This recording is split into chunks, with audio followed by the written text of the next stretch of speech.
Sebelumnya kita buka pembelajaran hari ini dengan mengucapkan basmalah. Bismillahirrahmanirrahim. Yang tidak hadir hari ini siapa aja? Amin tahu Fikri ada kegiatan ya? Berarti kita anggap hadir ya. Oke. Berarti Ibu hadir hari ini semuanya. Oke, sebelum kita masuk praktikum, Ibu mau bertanya dulu mengenai materi minggu yang kemarin ya. Kita sudah mempelajari mengenai kesetimbangan dan mengenai titik berat. Yang syarat untuk kesetimbangan apa aja? Apa Husnul? Syarat kesetimbangan ada dua, Bu. Yang pertama, sigma F sama dengan 0 dan sigma tau sama dengan 0. Sigma F sama dengan 0 dan sigma tau sama dengan 0. Yang lain betul? Betul. Keseimbangan ada dua ya. Keseimbangan apa saja? Keseimbangan partikel dan keseimbangan benda tegak. Kalau keseimbangan partikel syaratnya apa? Sigma F sama dengan 0. Iya, sigma F sama dengan 0. Keseimbangan benda tegak? Sigma F sama dengan 0 dan sigma tau sama dengan 0. Sigma F sama dengan 0 dan sigma tau sama dengan 0. Oke, kalau titik berat, yang dimaksud titik berat apa? Titik yang menyebabkan benda itu dapat seimbang. Titik yang menyebabkan benda itu dapat seimbang. Yang lain? Oh, sama ya. Oh, sama. Oh, ini gimana nih suasana hari ini? Agak gimana gitu ya? Perlu kita panasi dulu? Perlu? Oke, kayaknya perlu ya. Oke, kita senang dulu kayaknya penting aja suasananya ya. Oke, bentar.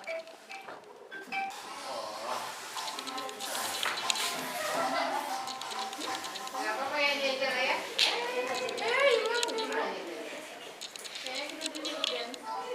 Nah, bentar ya, berdiri dulu ya. Berdiri ya, suasananya.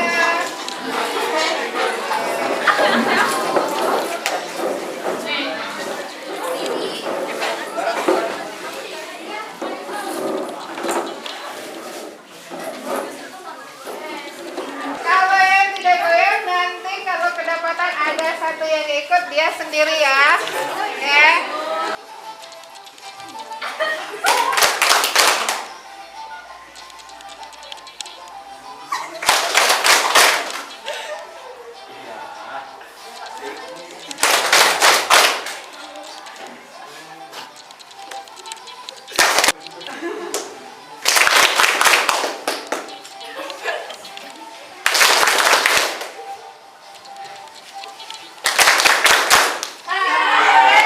Oke, udah semangat anak-anak semuanya?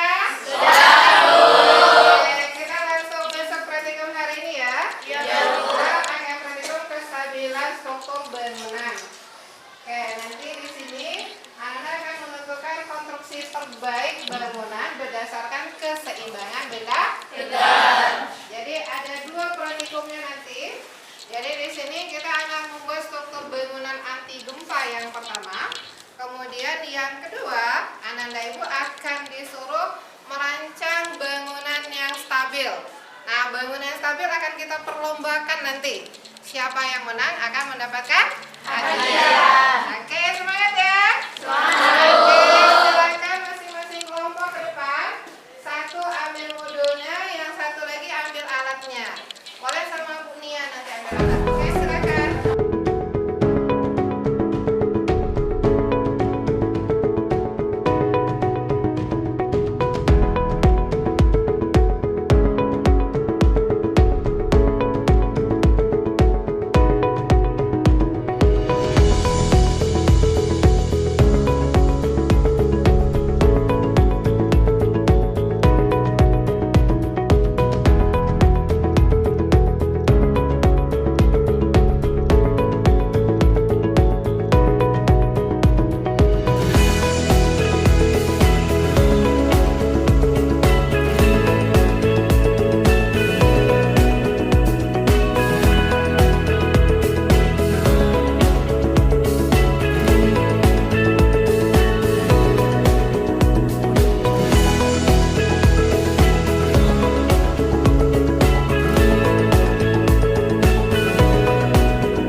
pertama yaitu kestabilan struktur bangunan.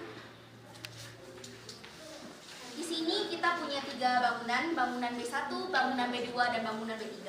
Bangunan B1 dengan 2 susunan, bangunan B2 dengan 3 bangunan, dan bangunan B3 3 bangunan dengan bandul di tengahnya. Jadi dari praktek yang kami lakukan didapatkan hasil sebagai berikut. Ada kasus pertama, kami menggoyangkan bangunan B1 dan B2, dan bangunan B2 jatuh terlebih dahulu saat getarannya 2,3 meter per second kuadrat. Namun, walaupun akselerasinya terdengar sedikit rendah, bangunan kami dapat bertahan dalam waktu yang lama dengan goncangan tersebut. Jadi bangunan kami tidak langsung jatuh saat 2,3 tersebut. Namun setelah beberapa menit digoncang dengan goncangan 2,3, bangunan kami pun jatuh. Dan pada kasus kedua, perbandingan antara B2 dan B3 yang ada bandul B2 dan B3 yang B3 yang ada bandulnya. B2 jatuh terlebih dahulu pada saat getarannya 2,5 meter per second kuadrat, dan benda B3 masih berdiri kokoh. Di sini bisa kita ambil kesimpulan bahwa adanya bandul di tengah seperti ini itu menambah keseimbangan sebuah bangunan. Dan sekali lagi saya tekankan, walaupun akselerasi kami terdengar sangat rendah, namun bangunan kami bisa bertahan lama di goncangan seperti itu dalam beberapa waktu, tidak langsung jatuh. Praktikum yang kedua yaitu jembatan anti gempa. Jembatan yang kami bangun memiliki fondasi yang sangat kuat. Oleh karena itu beban yang ditanggung bisa banyak. Dan seperti yang kita tahu, aspek terpenting dari sebuah bangunan adalah fondasinya. Jika fondasinya sudah kuat, maka ketahanannya akan lebih tinggi. Pasta-pastanya juga kami lem dengan rapat dan menambah kekuatan dari jembatan kami. Seperti yang dilihat bahwa alas dari jembatan kami tidak memiliki celah dan sangat rapat satu sama lain. Oleh karena itu, fondasinya bertambah kuat. Mungkin sekian presentasi dari kelompok 2. Mungkin ada yang teman-teman yang ingin bertanya. Oke, silakan jika masih ada sama atau menambahkan atau malah beda hasilnya, silakan. Yang beda hasilnya, kelompok saya malah bangunan 2 yang roboh 2 atau sama-sama roboh di belakang tadi ya. Ibu, yang di belakang itu sama-sama roboh karena di bawah itu belum apa lagi, Bu. Belum apa? Belum stabil bawah lagi, Bu. Jadi kayak terburu-buru jadi cepat roboh, Bu. Jadi kami melakukan percobaan kedua kan, Bu. Itu nanti robohnya pada ketika berapa? 3,6 kalau nggak salah tadi, Bu. Oke, 3,6 yang mana yang roboh duluan? Ada 3 tadi, Bu. Bangunan 3. Oke, bangunan 3. Kenapa bangunan 3 beda ya? Iya. Kalau tadi bangunan 3 terakhir robohnya ya. Iya, Bu. Oke, kalau di sana bangunan 3 roboh pertama. Oke, beri masukan. Kelompok berapa di belakang? Kelompok 6, Bu. Kelompok 6. Oke. Silakan kelompok 0. Dari kelompok berapa? Siapa? Kami dari kelompok 1 juga melakukan percobaan, Bu, dan hasil akselerasinya juga memiliki beberapa perbedaan. Bangunan ketiga lebih dahulu jatuh karena memiliki bandul dan akselerasinya itu pada saat 4,2 meter per second. Oh, lebih kuat ya akselerasinya. Oke. Kenapa bangunan 3? Karena ada bandulnya gitu ya? Ya, Bu, karena bandul ini menambah beban pada saat digoyangkan. Bandul yang berayun juga membuat keseimbangan pada bendanya berkurang. Oke. Kelompok lain ada yang menanggapi? Oke, silakan di belakang. Kami juga melakukan percobaan, Bu, tapi yang lebih lemah jatuh itu bangunan B1, Bu. Yang Bangunan kedua, B1, oke. ya, yang lebih awal tuh B3 karena dia memiliki ayunan, dan B1 ini dia rada jatuh, Bu. Cuman B2 kan ini B2 kan, Bu. B2 tuh jatuh pada yang getaran kelima, Bu, 5 meter per second. Pada getaran kelima ya? Iya. Oke. Berarti sama dengan kelompok 1 tadi ya? Iya, Bu. Ya, oke. Kelompok apa? Lanjut. Oke, sama ya. Berarti bandulnya malah menambah kestabilan ya. Kalau kelompok sini bandulnya malah mengurangi kestabilan. Ada lagi yang lain? Yang belum bersuara? Sudah? Oke. Masih ada? Enggak? Oke.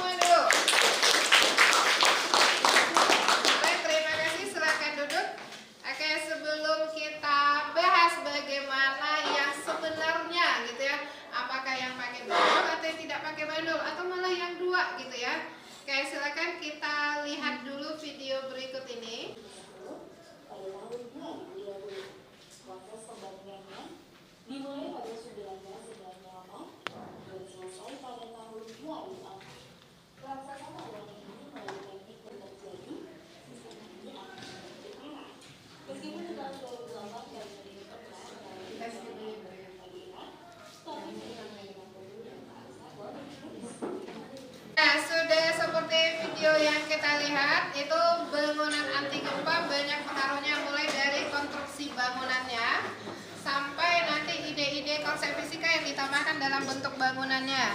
Seperti tadi kita mulai dari konstruksi bangunan. Coba kan ini pertama seperti fotonya. Di sini kelihatan ya, belum kita menggoyangkannya konstruksi bangunannya sudah di sini udah kelihatan tidak stabilnya ya. Jadi tidak ada yang miring, ada yang lurus gitu ya. Itu yang pertama. Berarti di sini pengaruh kepada titik beratnya. Jadi kestabilan dipengaruhi titik berat. Yang kedua, sistem bandul. Nah, jadi sistem bandul di sini ini yang ada pada bangunan di Taipei ya. Jadi ternyata bandul di sini seperti yang sudah di kelompok 2 utarakan tadi. Di sana ternyata ayunan malah membuat stabilnya. Jadi saat bangunan bergoyang ke arah kiri, maka dengan prinsip momentum dia akan bergerak ke sebelah kanan.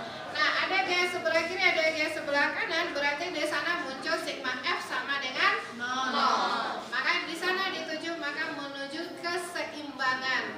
Seperti konsep kita kemarin, syarat keseimbangan sigma F sama dengan 0, sigma torsi sama dengan 0. Jadi banyak ide-ide bangunan yang sampai sekarang yang tahan gempa baru ini, tapi semuanya kembali lagi kepada Allah. Yang Maha Kuasa tetap itu milik Allah. Jepang pun pernah mengklaim bangunan anti gempa itu dengan menggunakan pegas. Ternyata akhirnya roboh juga ya. Dengan kekuatan 8 magnitudo sudah roboh. Jadi kembali lagi kepada Allah, kita disuruh untuk melihat kondisi. Kita disuruh berpikir. Nah, yang berpikir ini semuanya makin tinggi ilmu kita, makin kita tunduk kepada Allah, maka kita tahu yang maha tinggi hanya milik Allah. Oke? Jadi ada 2 ya, kita kembali lagi ke slide kita tadi. Di sini pertama pengaruh titik berat, kedua ada transfer energinya. Jadi jenis kesetimbangan tadi di sini ada yang stabil. Yang stabil itu mungkin yang kedua itu ya, bangunan yang 2 tingkat. Kemudian ada yang dinamakan netral, juga